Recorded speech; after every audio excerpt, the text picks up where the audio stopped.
Okay, thank you, everybody. It's time for our cybersecurity panel. Could we have a round of applause again one more time for Andy Compton, please? CEO of Cortida. Come up and join us, Andy. Also, Diego Devadas, VP International Software Company Panzura is here. Diego, give a round of, there we go.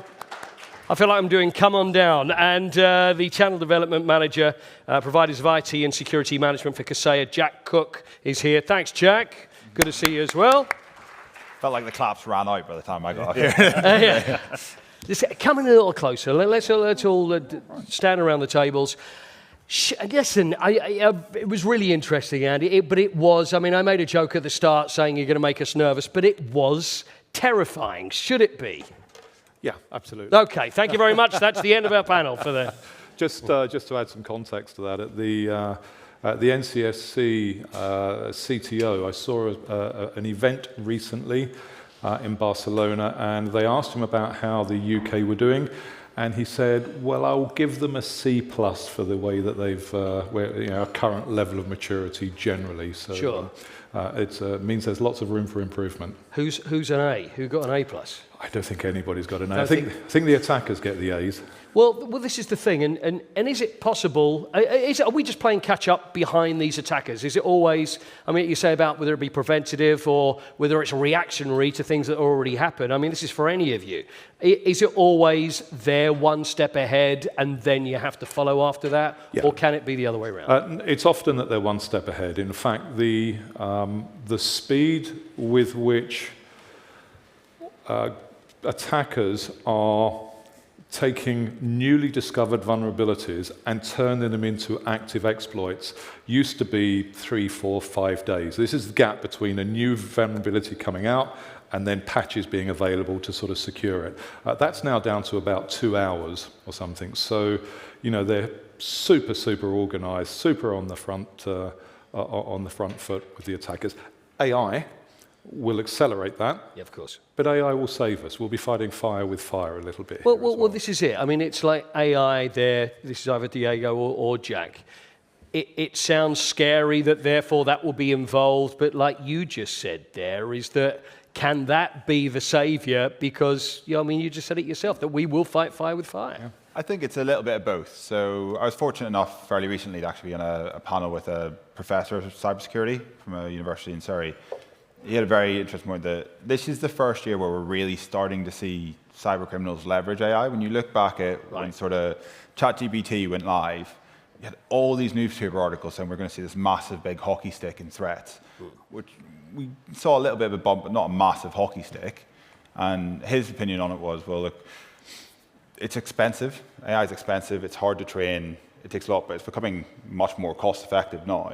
Actually, people were falling for the same threats without the bad guys having to use AI, whereas this year we are starting to see a lot more AI-enabled cyber attacks, the type of stuff Andy talked about in the last presentation around AI helping the cyber criminals with an aspect of a cyber attack, particularly with the likes of phishing. Sure. But it's working both sides. I think you actually look at the sort of cybersecurity companies, a lot of them invested very, very heavily in AI out the door. Mm-hmm. And so they've had a little bit, probably, potentially of a head start on some of the cyber criminals, but it's not a head start that's going to last too long. I think the thing is, and from all the talk, and even when you were talking, Andy, it's almost, for if we can't put a face on where this is, who these criminals are, it kind of doesn't seem real. I mean, Diego, are these incredibly clever people? Is it like some James Bond film where you've got this villain who is incredibly smart but is using all their brilliance for evil? Is that how it is? Is it as simple as that or not really? It is, but it's a combination, Paul. So sure. It's very clever people creating the code to go and deliver malware. But they've simplified it where any layperson can go use that. And there's ransom as a service that exists out there. So anyone here can go and subscribe to that service, whether it's on the dark web, and you get the whole kit, the whole shebang to go do what you need to do to deliver. But there's got to be some sort of knowledge to actually get you there in the first place, right? They've pretty much got a knowledge base for it.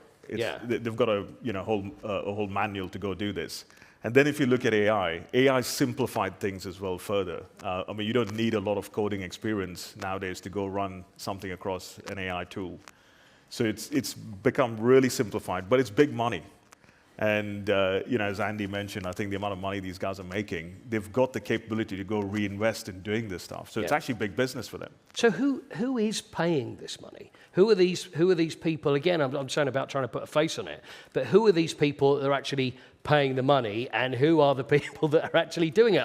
Are they in a certain area of the world? Are they a certain type of people, or what do we know? Doing the attacks or Yeah. creating the tools? Yeah. It's both. So the demand creates the tools. Cybercrime as a service has become a thing. It's incredibly cheap. If you want to take out a competitor, take their website offline for 30 minutes, maybe it's $50 or $60 to do that now. And does this happen a lot? Absolutely. Yep. Right. Think of the timing. If you can take this hasn't happened with Ticketmaster, but I'm going to use it as a scenario. Let's say the latest concert tickets become available. Maybe it's the Taylor Swift. Everybody wants them. If I can take out Ticketmaster at 9 a.m. on the day, then they go on site for 30 minutes, and I'm a competitor. Hey, maybe I've actually just picked up an awful lot of extra business that cost me very little to do, and when people diverted from one site to another. So this is real. This is happening. Yeah. Can you tell, Jack, from stories that you will hear, for example, just like Andy said, and you go, I know what's happened there? You see a bit of it, but I think it's very hard to necessarily put your finger on it. And the size and scale of it, there's so many opportunities. It's already been named a couple times. Like, you can go buy a spear phishing campaign online now. So targeted campaign, say, I want to get your credentials and get you to fall for this phishing campaign on a no-win, no-fee basis, or as little as £80 online. Like, it's super easy to do. And then you ask the question about who are the organizations or who are the people behind this. Historically, very hard to sort of tell or track down. But we got quite a bit of insight in 2022 because there was a cybercriminal organization called Compton, had quite a large data breach online. One of their members leaked a lot of documentation about them. And is this a big organization? They spent $20 million on their salary bill. Wow. In 2022. So that's what they were paying their staff. They were sending their top performers on rewards trips to the Bahamas. They were docking pay from their worst performers. They had an HR department. They had boardrooms. Like, they are a full-blown organization. Like, it's not someone sat in their mum or dad's basement. See, that's it. That's what I'm saying about the people. Yeah. You don't realise that is, and that actually brings it home, doesn't it? Exactly how bad it is. And to Tanya's point, not that I recommend anyone calls a ransomware company, but if you're ever in the scenario you have to, their customer service is some of the best customer service you'll experience in your life. Crazy. Someone who spent an awful lot of time on the phone with Virgin Media recently trying to fix my home Wi-Fi, way too much time, compared to calling like a ransomware company, like they will walk you through it hand in hand. They'll tell you the best time, best exchange rate, best website to go to, set up a crypto wallet, everything. They will take you through it because they don't want you to question for a second what you're doing. The question you're like, is this a bit awkward to do? Maybe I'll look for another solution. They want to make it as easy as possible for you just to pay them and try to get your data back. Amazing. Have you seen situations, either any of you, from people that maybe you've known that have actually been tempted to move over to the other side because they do such a good job as far as cybersecurity attacks are, and whereas it's the others that are saying, well, actually, we'd rather you came over to us? I mean, I would never point the finger at either of the three of you, but is this something that happens? Well, sorry. No, I was going to say there was another trend at one point, Paul, where these bad actors would call in an organization that's going through redundancies, for example, and trying to entice an employee to then become the insider threat. So they were trying to circumnavigate that way as well. But we've not really, I've not come across anyone who's moved to the dark side. I wouldn't expect you would. But, no, not your friends, Diego. No chance. How does the future look, though, Andy? Is it? I mean, we know it's scary. We know how tricky it is. But is it a war that can be won? Well, it's a war that we can participate in and continue participating. The question is, how close to the front will we get? I think we're going to be on the back step a little. There are some fantastic things that will come from AI in terms of detection, that will accelerate the detection of threats, and there are some fantastic things that will then allow us to interact more quickly, to take action more quickly. So as I said earlier, we will use and be continuing to use, fight fire with fire, so that we can address those.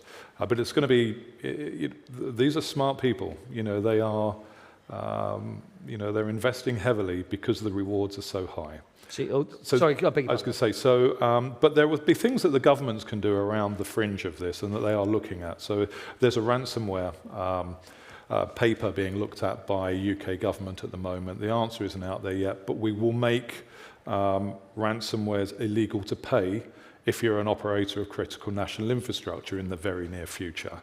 There will likely be a law in the UK that says that we will have mandatory reporting if we're in the private sector. So the finer detail of that is being organised at the moment. But certainly there are these types of actions that are all designed to help us in this fight. And I think we will see and continue to see quite close collaboration with organisations across Europol, Five Eyes, and so countries cross-country support is definitely something that we benefit from and will help us continue on our journey. When you said you're talking about them people not, they won't attack us. You know, what do they want? I mean, is there an apathy that needs to change amongst people to think, well, I'm not bothered, there's nothing that they can, it's not going to happen to me, and it's not likely, and there's nothing really that they would want. So is that a battle in itself there, Jack? I think so. I think we all have a habit of looking at our businesses through rose-tinted goggles. I think when we look at what is our appetite or our potential sort of risk for primarily downtime. Like the average ransom in the UK is something like £2,500. It's not particularly large. Like the larger organisations tend to get hit with more, and we've actually started to see some evidence that these cybercriminal organisations are bringing in business analysts now when they get into large organisations to try and understand what the best ransom for that organisation is. But the true cost is the downtime. It's how long are you out of business for? Because you think about if you're just about to start a massive project, or you've just won a huge project, and all of a sudden you're out of action for 2-3 days, because these guys are smart. They're not looking for the time when it's going to hurt you the least. They're looking for the time when it's going to hurt you the most, because they want you to be more willing to pay the ransom than just grit and bear it. So, do we know who they would choose? I mean, is it going to be my business? Because everybody would want to know that question. Is there a specific sort of business? Is there a specific person that usually would be targeted by these people, or is there no such thing? It's a very wide net. Like they are looking at everyone and anyone, and I think that's the thing. A lot of people, as you said, sort of get into that mentality of, it won't be me. Yeah. You are just as likely as the next person. The only difference might be you might not make the newspaper headline because you're not the likes of Garmin, who got hit by a massive ransomware attack during COVID, things like that. They have, they will hit newspaper headlines. Unless you are that massive global force, you're probably not going to hit the newspaper headline. You might end up on a double extortion website, though. Yeah. Where, to Andy's point earlier, they're not just locking you out of your data, but they're saying, hey, if you don't pay us, we're actually going to release your data online to all your competitors, everything. And you can go on to websites online, see active double extortion ransomware attacks taking place right now. You can see in there in plain text the name of the company, along with what data they claim they have on that company. Andy, you've been doing this a long time, so how crazy has it got, and when has it really rocketed up? I think it's growing exponentially, and it's growing bigger year on year. But certainly for the last 10 years, the rate's just been bonkers, and we saw that with the size of the bubbles, with all of the bubbles getting exponentially bigger. Those size of those breaches, the amount of data usually has a direct correlation to cost of the impact as well, because regulatory fines are affected by that now. Diego, what should everybody be doing? Well, I mean, that's a good point, Paul. So look, control what you can control, right? And again, you got to ask the question with some of the SMEs, if they get hit by ransom or a bad actor, the cost of the ransom versus actually having a solution, they weigh up that cost and say, okay, it's probably cheaper for me to pay the ransom than to go get a full. Well, for those that don't know, what is this? You get an email, how do they find out? So and what do you get from them? I can give you 2 examples. I won't name the retailer, but during the pandemic, there was a well-known retailer who got hit by ransomware. And they decided they would negotiate with the bad actors and basically said, hey, guys, you know what's happening in the retail world? We're moving out of our high street stores. We have no money to spend. And during the exchange, they actually exchanged documentation where they had insurance coverage for $5 million. Guess what they asked for? Yeah. 5 million. Of course. Right? So there are some errors Could have that gone people make. 4.5. They could have done something, but no, they went for the full 5. So it's just, so control what you can. And again, I think, Andy, you mentioned it, data is the key.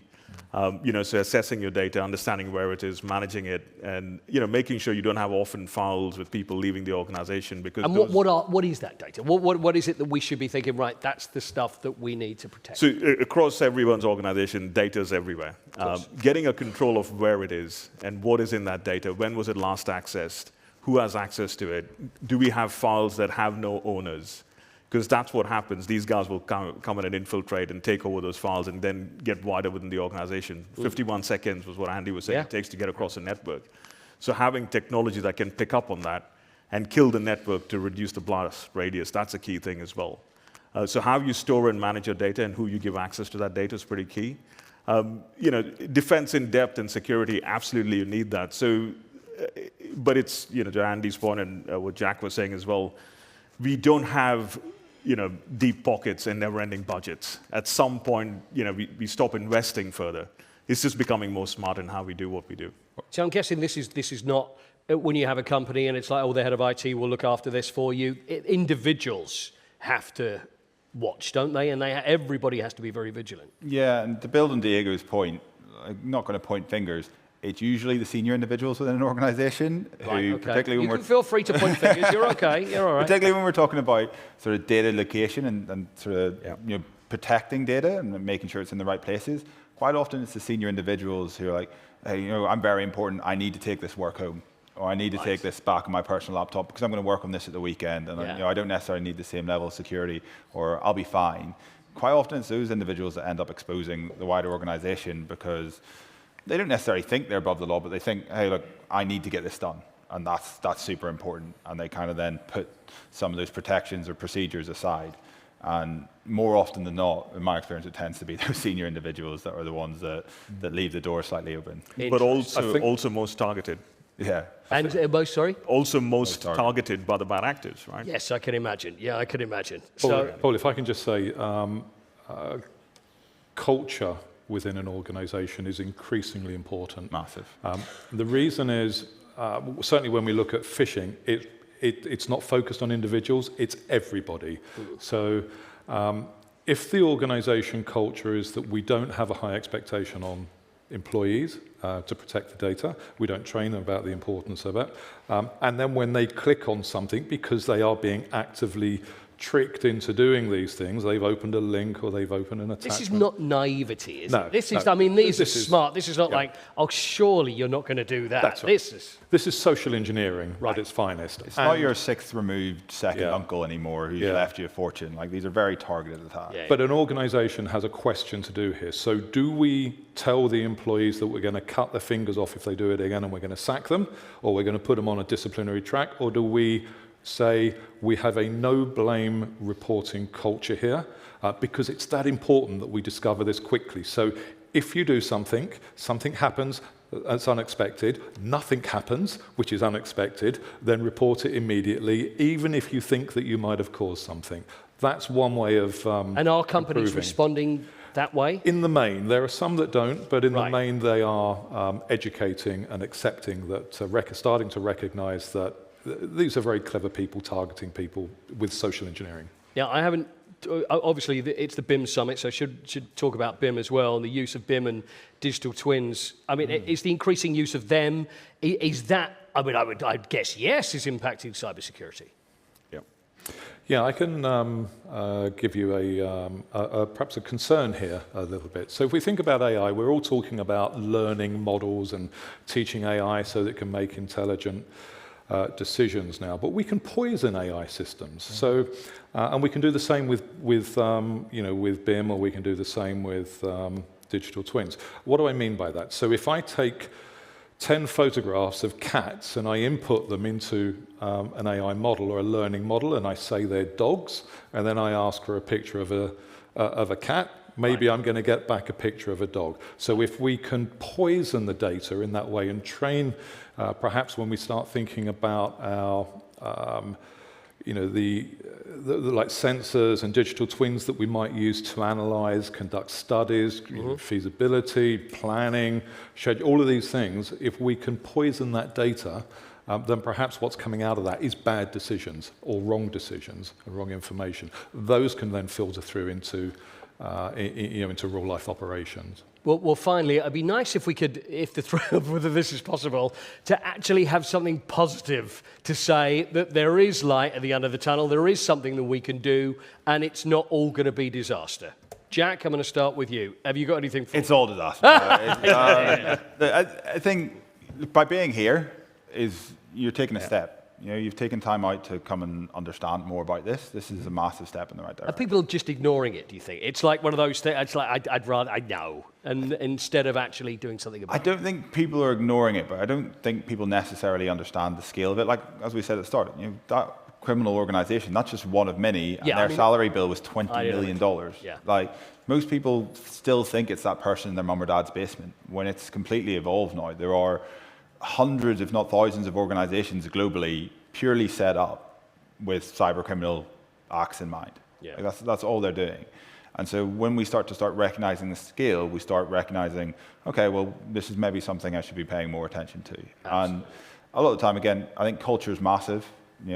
Having a trusting culture and also a culture throughout the business that understands it, because a lot of the time your average member of staff, if they haven't been told they have to spend half an hour a week doing some phishing training or cyber awareness training, they say, I've got enough on my plate, why am I doing that? They don't really recognize, well, actually, if something slips through your net and hits the business, that's your job that's potentially at risk, because the business might, there's statistics out there from the FBI saying 60% of businesses that are hit with a cyber attack never fully recover. Yeah, that's a lot of staff. It's incredible just to hear the three of you talk, and I don't know about everybody else, but I had no idea it was quite at this scale. Finally, Diego, I'm going to leave you with our last words. Yeah, no, from a positive standpoint, Paul, look, the awareness is there, everyone knows about it. I think when your organization's under attack, or you as an individual are facing that sort of scenario, don't feel isolated is number one, right? Sure. Ask for help. There's companies out there, not just the 3FR companies or Symmetry. There are other companies who help as well. So don't feel like you're doing this on your own. That awareness piece says that actually collectively we're a much stronger force than the bad actors. Yeah. So let's bring that together. Not just rely on the vendors, but speak to your peers about this as well as to how they're handling it. Because I'm pretty sure every company that we've got on the call or in here, at least 1 in 5 would have faced some sort of a situation. So learn from that experience from them as well. It doesn't just have to be the vendors dictating how they've done things. Learning from your peers is definitely a good option. And Andy, still got time, so I think one from you. Yeah, I think standards, really sort of rushed through that at the end. I think standards and putting in even the smallest of standards will exponentially increase your maturity within organizations and reduce the likelihood. The other is train the staff, fly by our stand, pick up your free training deck, and it's a resource that will help you teach your employees the language of cyber and to understand threats and defenses. And I think it's a fabulous free resource that we give to schools, we ship around the world, and we'd be happy. We've got 100 or so with us today. Come and see us at the stand. Good for you. Excellent. Thank you very much. It's been an absolute pleasure. Thank you very much, Thank you. Andy. Can you give it up for Diego as well? Thank you very much. Jack.